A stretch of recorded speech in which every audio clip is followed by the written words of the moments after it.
A paz do Senhor, meus queridos irmãos. Chegamos a mais uma aula da segunda aula do quarto trimestre de 2020. O tema desse trimestre agora é a sabedoria divina, fragilidade humana e a sabedoria divina. Nesta segunda aula nós vamos estudar quem era Jó. Ela tem por esse objetivo. E tem também a finalidade de destacar 3 pontos principais para que nós possamos abordar durante esta aula. E esses 3 pontos principais são falar que Jó procurou viver sempre uma vida reta e íntegra diante de Deus. E também temos o objetivo de mostrar que a prosperidade de Jó ela era proveniente do favor de Deus.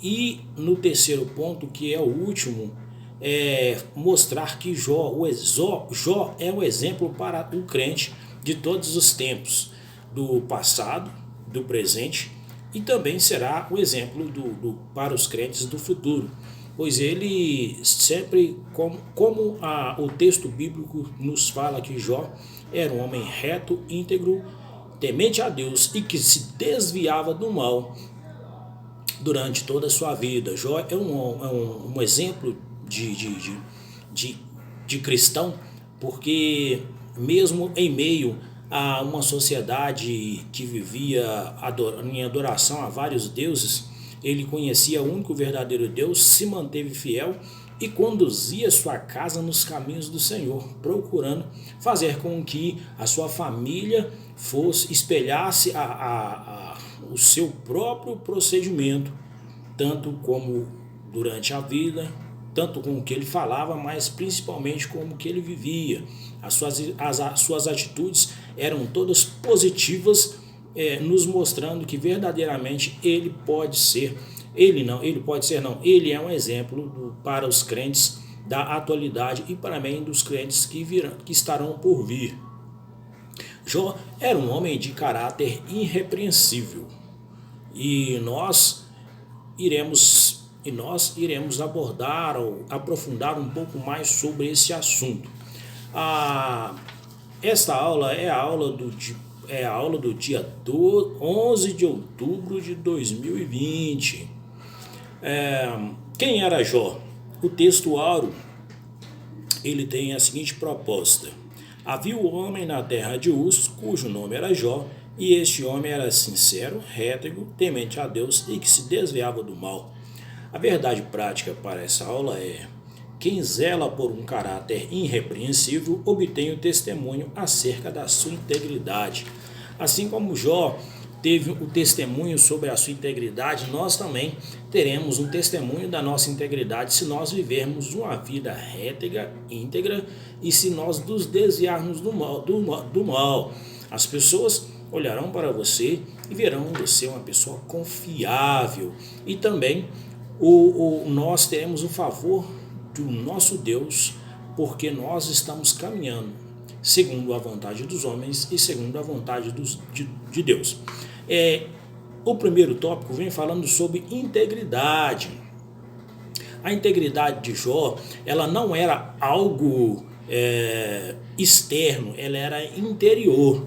No livro do próprio Jó, no capítulo 29, no 1, fala da seguinte forma, que Jó ele fez aliança com seus próprios olhos. E ele vem falando um pouco mais, falando que como ele poderia ter herança com Deus se ele não estivesse procedendo de acordo com a sua palavra, de acordo com sua vontade. Então Jó, ele vem nos mostrando que a integridade do homem, a integridade do cristão, ela precisa vir de dentro para fora. Ela precisa ser externada, ela precisa ser genuína. Nós não devemos fazer nada para com que as outras pessoas vejam, mas nós precisamos ter a nossa consciência limpa e diante de Deus e diante dos homens que estamos fazendo tudo o correto.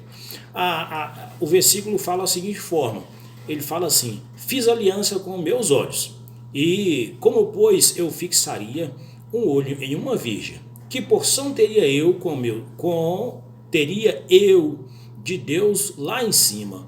Ou que herança o Todo-Poderoso desde as alturas? Então Jó vem falando que ele fez aliança com os seus próprios olhos e que ele não retinha o seu olhar nas jovens que existiam na sua sociedade naquele tempo. E nós começamos a avaliar um pouco mais esse assunto, falando que Jó fez o concerto com os seus próprios olhos, que ele não estava visualizando, ele não estava de olho nas meninas, nas jovens do dia a dia, na sua época, mas ele estava voltando os seus olhos para a sua adjuntora, a mulher da sua juventude. E nós sabemos que com o passar do tempo, o nosso corpo ele vai se degradando, ele vai se passando por transformações, a circunferência começa a aumentar, os cabelos caem, as rugas aparecem e com isso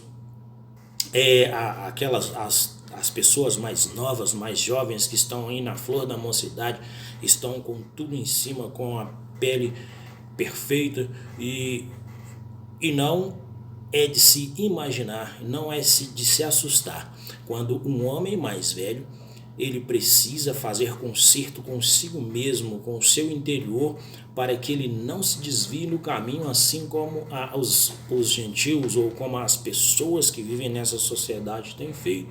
Por isso nós precisamos ficar atentos e fazer conserto com os nossos próprios olhos, assim como Jó fez na sua época. A integridade de Jó ela começa a se mostrar aí, mostrando que Jó, a integridade dele, a forma como que ele vivia, primeiro a modificação era de dentro dele. Ele tinha consigo mesmo que ele precisava se manter fiel à sua esposa, fiel à sua família, e com isso, consecutivamente, ele estaria fiel a Deus, porque Jó era um homem que buscava a Deus verdadeiramente, continuamente.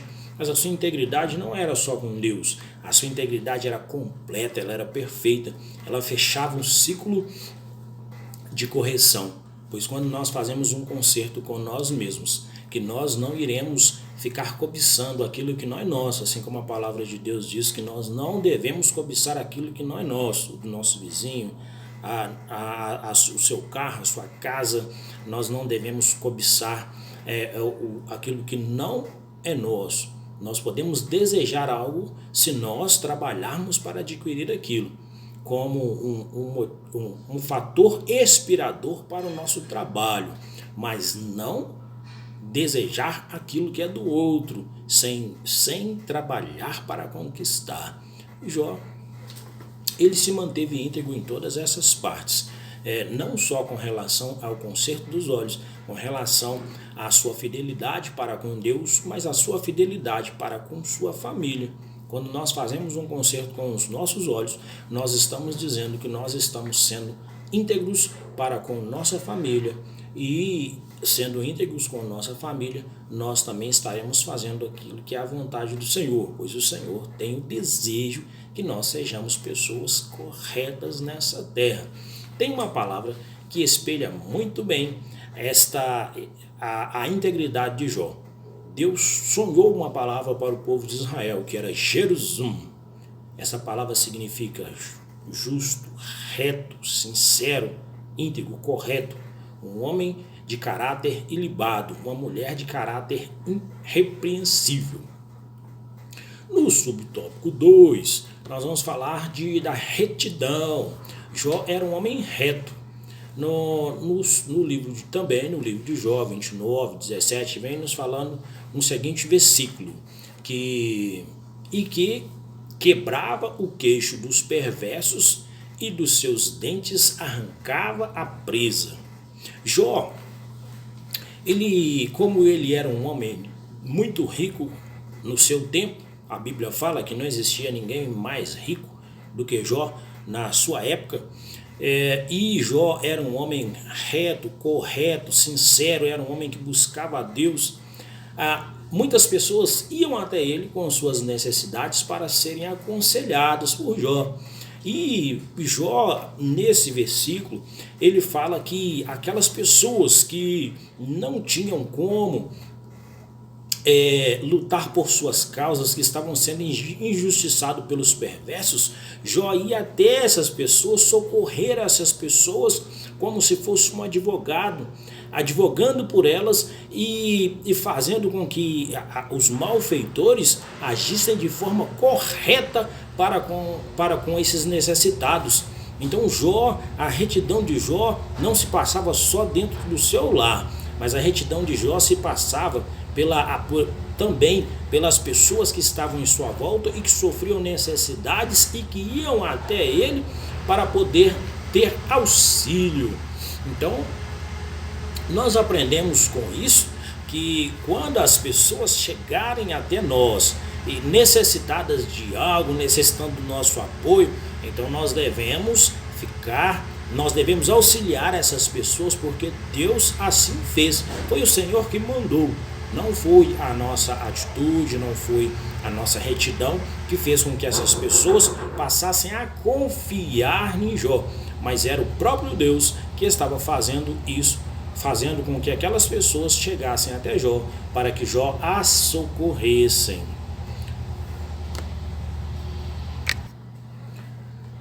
Para fecharmos o tópico 1, nós iremos entrar no subtópico 3. Jó era um homem temente a Deus, se desviava do mal. Nós temos no livro de Jó 1:8 que Deus dá testemunho por Jó. Só isso já seria o suficiente para poder mostrar que Jó era um homem temente e procurava se desviar do mal. O versículo fala da seguinte forma: e disse o Senhor a Satanás: observa-se o meu servo Jó, porque ninguém há na terra semelhante a ele, homem íntegro, reto, temente a Deus e se desvia do mal. O próprio Deus está dando testemunho do Jó. Quem somos nós para poder contrariar a palavra do Senhor?